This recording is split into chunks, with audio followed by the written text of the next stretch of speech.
नमः संस्कृताय। जय हिंद साथियों, संस्कृत संचयन चैनल पर आपका हार्दिक अभिनंदन है। आज पढ़ेंगे श्रीमद् भागवत गीता के विषय में। श्रीमद् भागवत गीता से प्रत्येक प्रतियोगी परीक्षाओं में लगभग क्वेश्चन होते हैं। बिहार बीपीएससी टीजीटी पीजीटी दोनों में पिछली बार क्वेश्चन पूछे गए थे। इस बार भी यहाँ से क्वेश्चन आने की संभावना है। भगवत गीता को अच्छी तरह से पढ़ें। इसमें से कुछ श्लोक भी पढ़ाया जाएगा आपको। द्वितीय अध्याय के कुछ श्लोक पढ़ेंगे, वो अगले क्लास में पढ़ेंगे। आज देखते हैं श्रीमद् भगवत गीता महाभारत के भीष्म पर्व से उद्धृत है। इसके रचनाकार श्री कृष्ण द्वैपायन वेद व्यास जी हैं।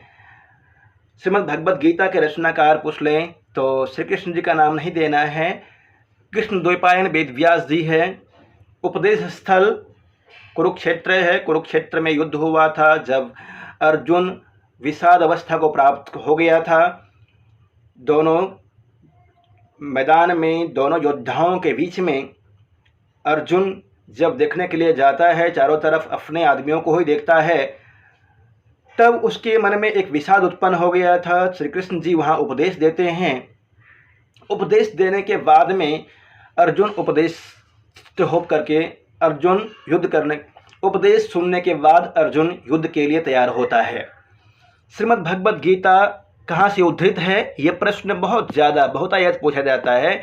अब इस प्रश्न से थोड़ा सा और अंदर से प्रश्न पूछने लग गया है। श्रीमद् भगवत गीता महाभारत के किस पर्व से उद्धृत है? भीष्म पर्व से। सामान्य प्रश्न ये तो पूछता ही है। महाभारत के किस पर्व से और अध्याय संख्या क्या है, यह प्रश्न ही पूछने लग गया है। पिछली बार ही बीपीएससी ने पूछा था। अध्याय संख्या 25 से 42 महाभारत के भीष्म पर्व से श्रीमद् भगवत गीता उद्धृत है। अध्याय संख्या 25 से 42 तक है। गीता की व्युत्पत्ति होगी श्रीमता भगवता गीतम यासा श्रीमद् भगवत गीता। श्रीमता भगवता गीतम यासा श्रीमद् भगवत गीता। गीता श्री भगवत जी अर्थात श्री कृष्ण जी के द्वारा गाया गया है। श्री अर्जुन को उपदेश दिया गया है, वही गीता है। गीता को सर्वशास्त्रमयी सार्वभौमिक ग्रंथ भी कहते हैं। सर्वशास्त्रमयी सार्वभौमिक ग्रंथ कहा जाता है गीता को। गीता में केशव, गीता में क्या वर्णित है? गीता में श्री कृष्ण जी का अर्जुन को उपदेश है। अधर्म पर धर्म का विजय के लिए अर्जुन को उपदेश दिया जाता है।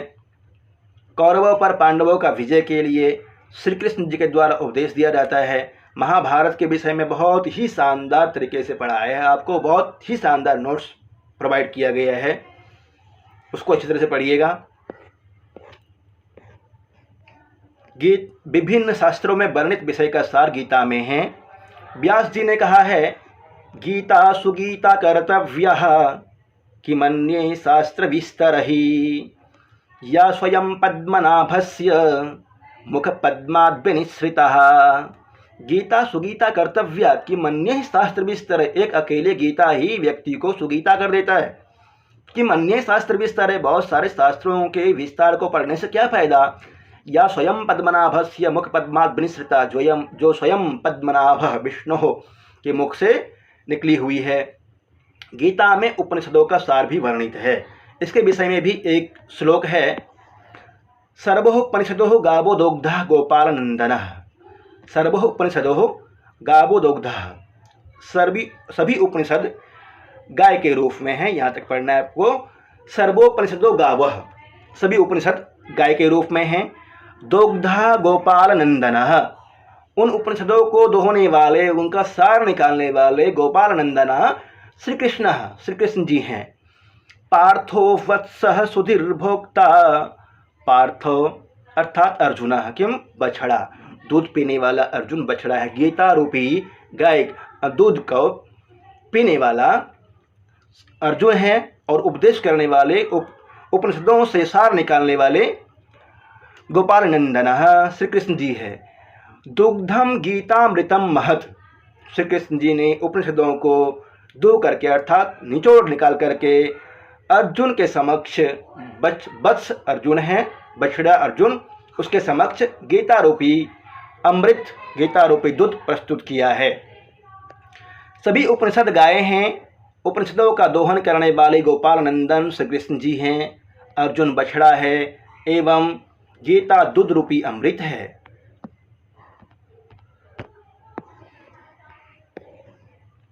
गीता का प्रथम श्लोक है, एकमात्र श्लोक बोलता है धृतराष्ट्र के द्वारा उक्त है, धर्म क्षेत्रे कुरुक्षेत्रे समवेतायुयुत्सवः मामकः पांडवाश्चैव किमकुर्वत संजयः। धर्म क्षेत्रे कुरुक्षेत्रे समवेतायुयुत्सवः। धर्म क्षेत्रे, कुरुक्षेत्र का विशेषण है धर्म क्षेत्रे। कुरुक्षेत्र धर्म रूपी कुरुक्षेत्र में समवेता युयुत्सव, युयुत्सव युद्ध की इच्छा से समवेता इकट्ठा हुए हैं। कौन कौन इकट्ठा हुए हैं? मामकः मेरे अर्थात धृतराष्ट्र के, और पांडव और पांडु के पुत्र। किम अकुर्वत संजय, हे संजय क्या हुआ बताओ। संजय को व्यास जी ने दिव्य दृष्टि दिया था, युद्ध का आंखों देखा हाल धृतराष्ट्र को बताने के लिए। संजय से यह प्रश्न धृतराष्ट्र ने पूछा। गीता में वर्णित शंख श्री कृष्ण के लिए आता है ऋषिकेशः। श्री कृष्ण जी के शंख का नाम है पांचजन्य। श्री कृष्ण जी के शंख का नाम पांचजन्य है। अर्जुन के शंख का नाम देवदत्त, भीम के शंख का नाम ब्रिकोदरः, नहीं भीम के शंख का नाम है पौंड्र। भीम को ब्रिकोदरः कहते हैं, अर्जुन को धनंजय कहते हैं। धनंजय अर्जुन के शंख का नाम है देवदत्त, अर्जुन को धनंजय भी कहा जाता है। भीम के शंख का नाम है पौंड्र, भीम को ब्रिकोदरः भी कहा जाता है। नकुल के शंख का नाम है सुघोष और सहदेव के शंख का नाम है मणिपुष्पक। दुर्योधन के शंख का नाम है विदारक, दुर्योधन के शंख का नाम, कर्ण के शंख का नाम हिरण्यगर्भ और भीष्म के शंख का नाम है गंगनाभ। इस तरह से शंखों के नाम हैं। श्री कृष्ण जी के शंख का नाम पांचजन्य, अर्जुन, देवदत्त, भीम, पौंड्र, नकुल, सुघोष, सहदेव का मणिपुष्पक, दुर्योधन का विदारक, कर्ण का हिरण्यगर्भ, भीष्म का गंगनाभ शंख है। इसके लिए प्रथम अध्याय में, गीता के प्रथम अध्याय में ही श्लोक भी है। पांचजन्यम हृषिकेशो देवदत्तम धनंजयः पौंड्रम दद्मो महाशंखम भीमकर्मा ब्रिकोदरः। आपको जो भी बताया गया, पांचजन्यम ऋषिकेश, श्री कृष्ण जी ने पांचजन्य शंख बनाया। धनंजय अर्थात अर्जुन ने देवदत्त नामक शंख बनाया। और पौंड्रम दद्मो महाशंखो भीमकर्मा ब्रिकोदरः, महाशंख पौंड्र को ब्रिकोदर ने बजाया था। ब्रिकोदर इत्युक्ते भीमः। अनंत विजयम राजा कुंती पुत्रो युधिष्ठिरः, अनंत विजयम नामक राजा कुंती पुत्र के द्वारा, युधिष्ठिर के द्वारा बजाया गया अनंत विजय नामक शंख राजा युधिष्ठिर के द्वारा बजाया गया। और नकुल सहदेवश्च सुघोष मणिपुष्पको, सुघोष नकुल के द्वारा और मणिपुष्पक सहदेव के द्वारा बजाया गया। गीता में युद्ध प्रारंभ होने से पूर्व। गीता में वर्णित या उक्त श्लोक कौन कौन कितने श्लोक बोले हैं, इसके विषय में जानकारी होना चाहिए आपको। गीता में मुख्य रूप से श्री कृष्ण जी के द्वारा उपदेश दिया गया है अर्जुन को। उसकी भूमिका बांधा है धृतराष्ट्र ने शुरू में ही। पहले श्लोक में कह दिया, धर्म क्षेत्रे कुरुक्षेत्रे, वस्तु निर्देशात्मक मंगलाचरण भी कह सकते हैं। धर्म क्षेत्रे कुरुक्षेत्रे समवेतायुयुत्सवः मामकः पांडवाश्चैव किम अकुर्वत संजय। फिर संजय 41 श्लोक में विविध जगह जगह पे बताते रहते हैं बीच बीच में कि क्या हो रहा है। अब पहले शुरू में बताते हैं कि हमारे इतने कौन कौन हमारे पक्ष में सेना है, किसने कौन सा संघ बजाया। ये सब वर्णन करने के बाद अर्जुन जब विषाद अवस्था को प्राप्त कर जाता है, तब श्री कृष्ण जी के समक्ष अपनी समस्या रखता है। श्री कृष्ण जी के समक्ष समस्या रखता है और उन समस्याओं का समाधान कितने श्लोक में, अर्जुन 84 श्लोकों में अपनी समस्याएं रखता है, विविध प्रश्न पूछता है। श्री कृष्ण जी 574 श्लोक में जवाब देते हैं। श्री कृष्ण जी का उपदेश 574 श्लोक में है। इस तरह से धृतराष्ट्र का 1 श्लोक, संजय का 41 श्लोक, अर्जुन का 84 श्लोक और श्री कृष्ण का 574 श्लोक। फिर से देखिए, धृतराष्ट्र 1, संजय 41, अर्जुन 84, श्री कृष्ण जी 574। गीता में कुल 700 श्लोक है। गीता में कुल 700 श्लोक है और गीता में 18 अध्याय हैं। 18 अध्यायों में विभाजित है श्री कृष्ण जी का उपदेश। अध्यायों का नाम आपको याद होना चाहिए। पिछली बार पूछा गया था, गीता के 11वें अध्याय का नाम पूछा गया था। हो सकता है इस बार दूसरा कोई अध्याय पूछ ले। 11वें अध्याय का नाम इसलिए पूछा गया था क्योंकि 10वीं कक्षा के शुरू में प्रथम पाठ में ही मंगलाचरण में प्रथम पाठ से उद्धृत कुछ श्लोक है। गीता के 11वें अध्याय से 2 श्लोक उद्धृत किए गए हैं। हो सकता है उसके कारण से पूछा हो, या फिर ये भी पाठ्यक्रम में लगा हुआ था, ये भी पूछा गया हो यहाँ से भी। अध्याय का नाम और श्लोक संख्या देख लेते हैं। श्लोक संख्या याद नहीं भी रहेगा तो अध्यायों का नाम आपको याद करना है। प्रथम अध्याय का नाम अर्जुन विषाद योग है। अर्जुन विषाद योग, अर्जुन विषाद अवस्था को प्राप्त हो जाता है। इससे में धृतराष्ट्र संजय से प्रश्न करता है प्रथम श्लोक में। फिर संजय उत्तर देते हुए बताता है कि कितने सेना हमारे पक्ष में है, कौन कौन सी सेना हमारे पक्ष में है, कौन कौन सी सेना पांडव के पक्ष में है। विषदंतम इदम वचः। फिर उसी के दौरान अर्जुन विषाद को प्राप्त हो जाता है। सांख्य योग नामक द्वितीय अध्याय जिसमें कि 72 श्लोक है, बहुत इंपॉर्टेंट है। सांख्य का मतलब होता है ज्ञान, सांख्य। तृतीय अध्याय का नाम है कर्मयोग। तृतीय अध्याय का नाम कर्मयोग और इसमें 43 श्लोक हैं। चतुर्थ अध्याय का नाम है ज्ञान कर्म संन्यास योग। इसमें 42 श्लोक है। पंचम अध्याय का नाम है कर्म संन्यास योग। इसमें 39 श्लोक है। षष्ठ अध्याय का नाम है आत्म संयम योग। इसमें 47 श्लोक है। सातवें अध्याय का नाम है ज्ञान विज्ञान योग। इसमें 30 श्लोक है। और 8वें अध्याय का नाम है अक्षर ब्रह्म योग। इसमें 28 श्लोक है। 8वां अध्याय का नाम है अक्षर ब्रह्म योग। इसमें 28 श्लोक है। 9वें अध्याय का नाम है राज विद्या राजगुह्य योग। इसमें 34 श्लोक है। 10वें अध्याय का नाम है विभूति योग। इसमें 42 श्लोक है। 11वें अध्याय का नाम है विश्वरूप दर्शन योग। इस अध्याय में 55 श्लोक है। ये 11वां अध्याय बहुत ही इंपॉर्टेंट है, इसको ध्यान रखिए। कितने श्लोक है और कौन सा अध्याय है, क्या अध्याय का नाम है। 11वां अध्याय विश्वरूप दर्शन योग। 12वां अध्याय का नाम है भक्ति योग और इसमें 20 श्लोक है। 13वां अध्याय का नाम है क्षेत्र क्षेत्र विभाग योग। 24 श्लोक है इसमें। 14वां अध्याय का नाम है गुणत्रय विभाग योग। इसमें 27 श्लोक है। 15वां अध्याय पुरुषोत्तम योग में 20 श्लोक। 16वां अध्याय देवासुर संपद विभाग योग में 24 श्लोक। 17वां अध्याय श्रद्धात्रय विभाग योग। श्रद्धात्रय विभाग योग में 28 श्लोक है। और अंतिम अध्याय है मोक्ष संन्यास योग। मोक्ष संन्यास योग में 78 श्लोक है। सबसे बड़ा अध्याय आपका 18वां है। सबसे बड़ा अध्याय 18वां जिसमें कि 78 श्लोक है, जिसका नाम है मोक्ष संन्यास योग। और सबसे छोटा अध्याय है 12वां एवं 15वां। इसमें 20-20 श्लोक है 12वां और 15वां में। एक बार फिर से देख लीजिए। प्रथम अध्याय का नाम अर्जुन विषाद योग। द्वितीय अध्याय सांख्य योग। तृतीय अध्याय कर्म योग। चतुर्थ अध्याय ज्ञान कर्म संन्यास योग। 5वां अध्याय कर्म संन्यास योग। 6वां अध्याय आत्म संयम योग। 7वां अध्याय ज्ञान विज्ञान योग। 8वां अध्याय अक्षर ब्रह्म योग। 9वां अध्याय राज विद्या राजगुह्य योग। 10वां अध्याय विभूति योग। 11वां अध्याय विश्वरूप दर्शन योग। 12वां अध्याय भक्ति योग। 13वां अध्याय क्षेत्र क्षेत्र विभाग योग। 14वां श्रद्धात्रय विभाग योग। 15वां पुरुषोत्तम योग। 16वां देवासुर संपद विभाग योग। 17वां श्रद्धात्रय विभाग योग। और अंतिम है मोक्ष संन्यास योग। सबसे बड़ा है मोक्ष संन्यास योग जिसमें 78 श्लोक है। और सबसे छोटा है 12वां भक्ति योग और 15वां पुरुषोत्तम योग। इन दोनों में 20-20 श्लोक है। गीता में वर्णित आत्मा की विशेषताएं हैं अछेद्य, अदाह्य, अक्लेद्य, अशोष्य, अनादि, अनंत, नित्य, सर्वव्यापी, अचल, स्थिर, सनातन, अव्यक्त, अचिंत्य, विकार रहित, देही, देहिनः, अव्ययी, अज, अवध्य आदि। अछेद्य, अदाह्य, अक्लेद्य, अशोष्य, अनादि, अनंत, नित्य, सर्वव्यापी, अचल, स्थिर, स्थिरा नहीं, अस्थिर है, सनातन है, अव्यक्त है, अचिंत्य है, विकार रहित है, देही, देहिनः, अव्यय, अज, अबध्य, शरीरिणः भी कहा गया एक जगह पे, शरीरिणः।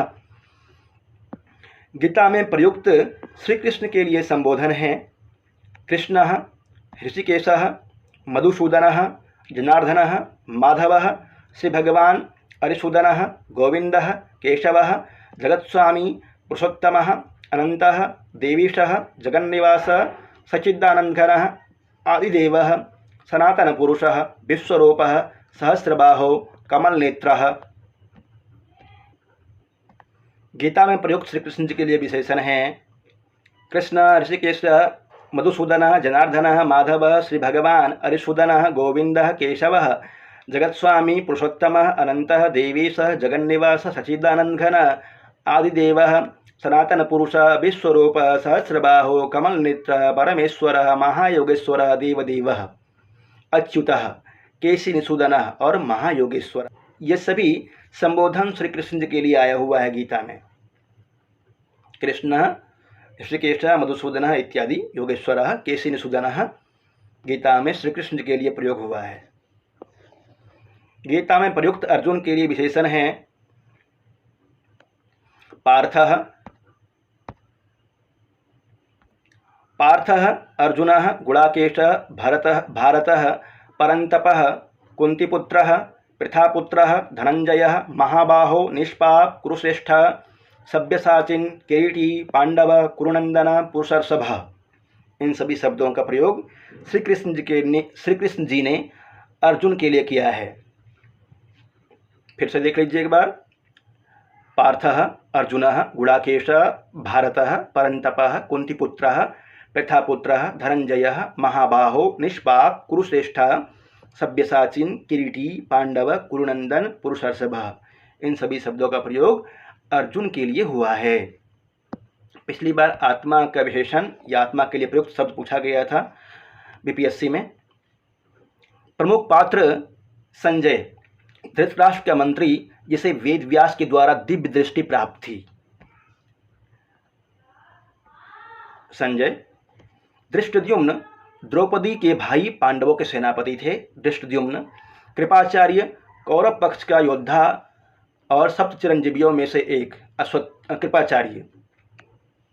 महाभारत युद्ध में पांडव पक्ष के प्रमुख योद्धा कौन कौन से थे, देख लीजिए उनको। महाभारत के युद्ध में पांडव पक्ष के योद्धा धृष्टद्युम्न सेनापति, युधिष्ठिर भाला चलाने में निपुण था, भीम गदा चलाने में निपुण, कुंतीपुत्र, युधिष्ठिर, अर्जुन और भीम, ये तीनों कुंती के पुत्र हैं। भीम, अर्जुन और युधिष्ठिर, भीमार्जुन युधिष्ठिर, तीनों कुंती के पुत्र हैं।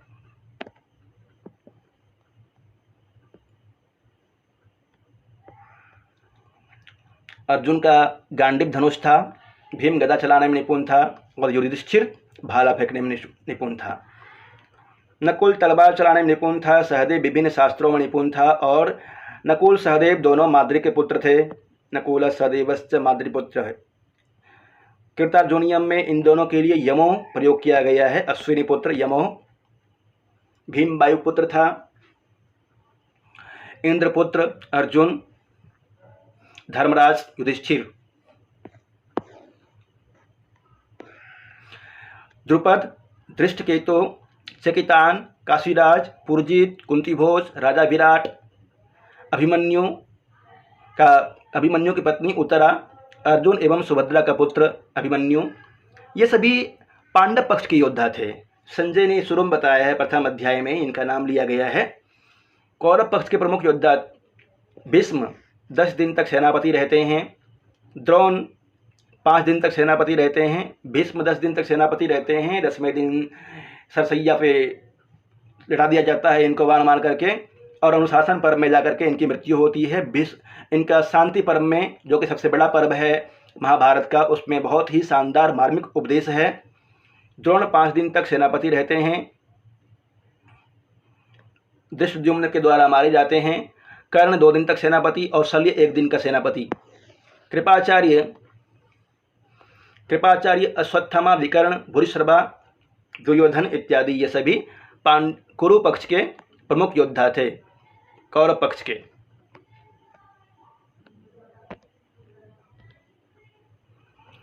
महाभारत के युद्ध में कितने सैनिक थे, इससे कुछ प्रश्न आते हैं, देख लीजिए। करीब 70 लाख कौरव पक्ष से थे, करीब 70 लाख कौरव पक्ष से सैनिक और 44 लाख लोग पांडव सेना थे।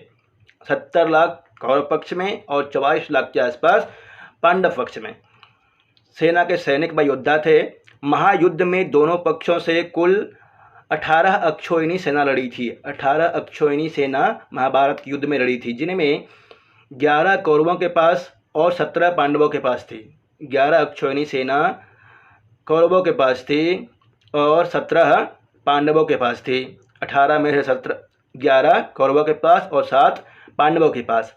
महाभारत के अनुसार एक अक्षौहिणी में कितने होते हैं? 21,870 रथ, बाजीबा 21,800 रथ होते हैं एक अक्षौहिणी में। और क्या है? 21,870 हाथी,